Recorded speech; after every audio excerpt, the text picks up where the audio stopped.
Love bombing versus real love. How to tell the difference fast. All right, so you fell for it. You fell for the love bombing. You're never going to do it again. And I hear you. Trust me, it is not my first rodeo. I have dated my fair share of people that love bomb. And I'm excited because in this video, I want to make sure that we're not villainizing people. Yes, there are going to be people that are narcissistic that are going to do this because they're trying to manipulate, but there are people that are trying to seek safety. There are people that genuinely don't know how to connect with somebody unless they come on really fast because they're scared of what can happen. So we're going to kind of talk about different aspects of this in this video, and I'm excited to help you guys understand love bombing a little bit more, but at the end of the day, it's not really about the other person. I want you to understand yourself a little bit more. Because here's the thing. If someone showers you with affection, they're constantly texting. They give you all the big words and the promises and all this. It's it's not inherently a red flag, meaning that you need to run from any person that might show you attention and affection. But the real question here is are you being genuinely loved or are you being lured in? Are you doing something that feels authentic? Something that I always say, does the pinch match the ouch? And what we have to look like is what we call connection oftentimes is just our nervous system on hijack. And today, that's what we're going to break down. We're going to break down how do you spot the difference. That way you don't get pulled into some bullshit and you don't get pulled into the high and then fucking come crashing down. You maintain your boundaries throughout and you feel confident and safe within your own body. So I'll walk you through that and the 3 biggest signs that it's not actually a real connection and the science behind it, because you guys know me. I love psychology, I love neuroscience, and I love giving you the full picture so that you don't get hooked on someone's bullshit again. And guys, if you're tired of, frankly speaking, just repeating the same patterns in dating, definitely check out either the podcast, the Sabrina Zohar Show, or my foundation course, and I will tell you more about that later. So let's get into the meat and the fucking potatoes, shall we? Okay. I wanted to kind of start with what is love bombing? What is it actually? So it's not just, we all know when you fucking turn on TikTok University, there's always somebody different. And how I see it is love bombing is an overwhelming amount of love, attention, and affection in a really short amount of time. So it's the future faking, it's the serious intimacy, and it's all happening really soon. And I want to clarify, this isn't just about somebody who's excited about you. It's also about the pace and the pace that they're going without the depth and the intensity without that consistency. Because I've had this. I have had it where dudes are, and for me, heterosexual woman, so I'm going to talk in those norms, please fit in whatever works for you. But I have had it where people come on so strong that it honestly just makes me uncomfortable. I want to believe it. I want to believe it. I want to believe that you like me this much. I want to believe that I'm as amazing as you see me in your eyes. And I want to believe that somebody finally sees me and my worth. But oftentimes when someone's coming on so fast, so hard, it's hard to believe it. And then we have to kind of think of our nervous system because you're constantly getting hit with dopamine. You'll feel chosen, you'll feel wanted, you feel adored, but your body doesn't register that as necessarily safety. It registers that as urgency, and that's the difference. Notice how when someone comes on really strong, when somebody is love bombing you, when somebody is coming on and they're giving I hear this all the time of, we had 2 or 3 dates and they want me to be their girlfriend already. We had 1 date and they're trying to fly me to Paris because they want me to go meet their best friend. When it feels too grandiose. And I get it. I know how it feels in the moments. I had a guy I dated, and we went out to dinner. First night was dinner. And then the next morning he was like, what are you doing today? And I was like, I've got just errands and stuff. I just met you. And he's like, hop on a private flight with me. I'm going to my brother's funeral. And I was like, well, what? I was like, no, what? First of all, thank you for the offer, but no thank you. And it was just, everything was grandiose. Let's go to this really expensive dinner. And I was like, or we could just go get a burger down the street, man. We could just get to know each other. Let's go away to, I remember he wanted after our 3rd date, he's like, I'm going to buy his tickets to go see the Super Bowl. And I was like, they're $15,000 each. What are we doing here? And there was that intensity. He was coming on really strong. Now here's the thing. He wasn't a narcissist. He wasn't a bad person. There are people, we have to look at intent. There are people that will love bomb, narcissists, that come on really strong because they're trying to manipulate you. So the goal for a narcissist is come in, build them up, right? Love on them so hard. So that way you put your guard down, you put your boundaries down. You're like, look, they care about me. They're doing this because they love me. Duh. And then they go into the devalue phase. That's when they start to chip away at you. That's when they start to bring you down. And you're like, but you were so amazing before. What happened to you? That's where we start to see that disconnect. So there's that, right? That's intent. Their intention is to break you down so that they can control you. Versus somebody who might be just insecure. This guy was just, at the end of the day, what happened? He was texting me, he was calling me, he was making all these grandiose plans. He was coming on really hot. And as my mama says, when you start at 100, where the fuck are you going to go? And he came in hot and he fizzled just as quickly.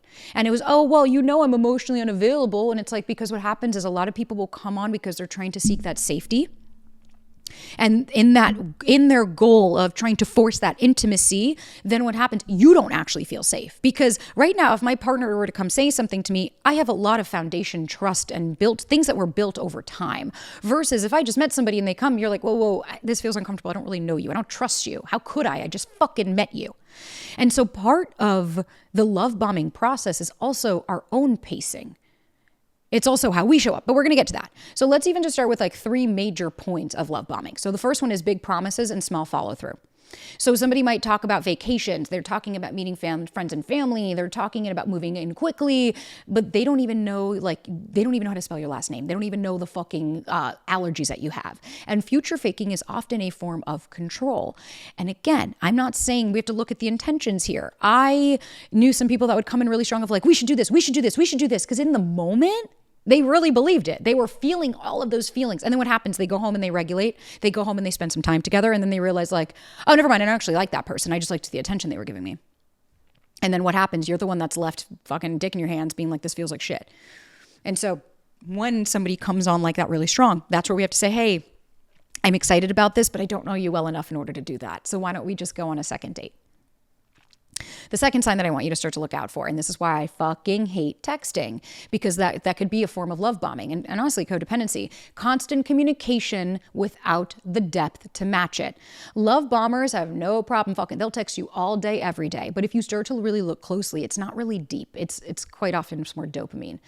And so they're managing their anxiety. They're not necessarily building a connection with you. And so they might feel insecure, and that's why they're constantly texting you, because they want that dopamine hit. They want to feel really good with you. It's about them. Notice how everything we've spoken about love bombing is about them and how they feel, but very rarely is it about you, because how are you going to know this much about somebody? I know you're amazing. You know you're amazing. How the fuck does this person in like 2 dates know how amazing you are? And then if you have anxiety, hi. Good to see you. When you're anxious and it slows down, that's when we start to see like the minute the pace drops, even slightly, like that's when the panic ensues. That's a clue to you that it was chemistry overload. It wasn't safety.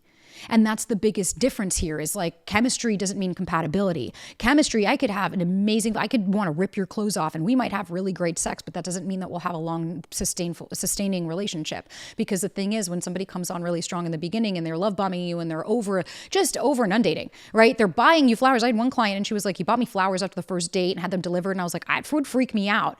One, why do you have my address?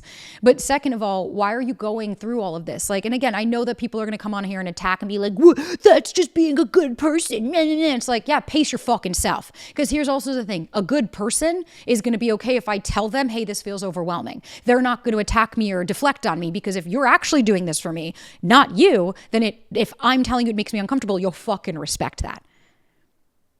Love bombing isn't about love. It's about control, often disguised as connection. And even if it's somebody anxious, the control could be they're trying to control their fucking nervous system. And that's what I'm trying to say. And now we kind of go into like, why'd you fall for it?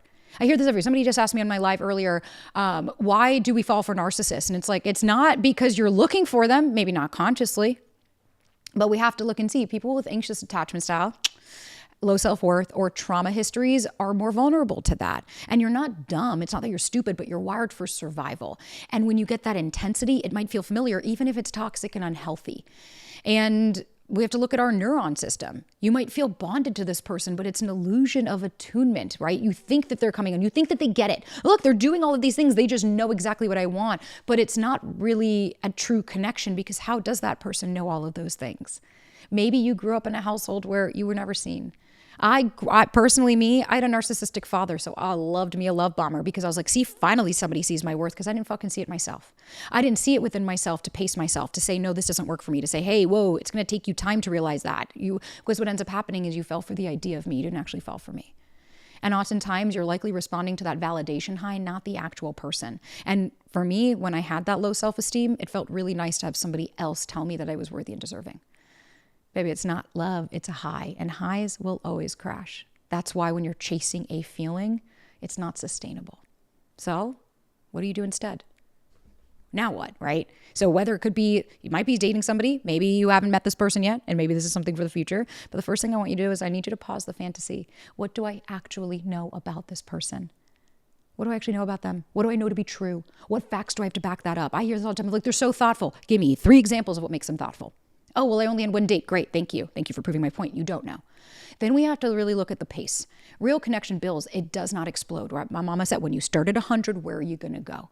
We need to look for that reciprocal effort, not just words. Do their words and actions align? That's what I want us to look at. Not that they're talking this really big game, and then when push comes to shove, what do they fucking do with it? And we have to start practicing emotional regulation so you don't confuse that adrenaline for love. What are you doing to pace yourself? What are you doing to regulate your nervous system?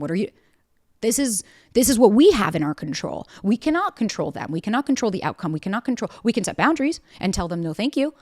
But this is the stuff that I dig into my foundation course, which, like I said earlier, I would tell you about. How do you trust yourself? How do you regulate your nervous system? How do you date from a grounded self-worth, not from old wounds? So if you guys want to join, we got the foundation course. You could work one-on-one. You can do everything, and that'll all be linked in the show notes. Because you are worthy and deserving of love. You are more than worthy and deserving of love. But I need you to believe that, and I need you to see that. Otherwise, you're just going to consistently go for people that are playing and preying upon your vulnerability. Because the truth is, you didn't fall for them. You didn't. And cut the bullshit. You fell for how they made you feel about yourself. And when you start building that from the inside and you really start to take time to get to know you, then the love bombers don't even register on your radar anymore, because you're going to get really turned off from somebody who comes on really strong because you've learned to love yourself. You've learned how long that takes, and you went back to save you. So you're not fucking waiting for anyone else to come and save you. So guys, subscribe for more on healing, on attachment, on dating and relationships, how to do it smarter, and getting the love that you fucking deserve. And if you haven't already, tune into my podcast. It's called The Sabrina Zohar Show. It is right here on YouTube, Spotify, Apple, wherever you get your podcasts. We would love to have you in the family. And we go way deeper on this. We have therapists, we have experts, we have coaches, and you got more of me, giving you some real tough love, some real life experience, and some shit that I've been through it all. None of this comes from a high horse. It comes from me having been that person to say, hey, I'm warning you along this road. If you want to take the warning, great. And if not, that's okay too. It's your journey. I'm just trying to help you guys along a little bit more easily. So thank you guys so much for sitting with me. And until next time, babes.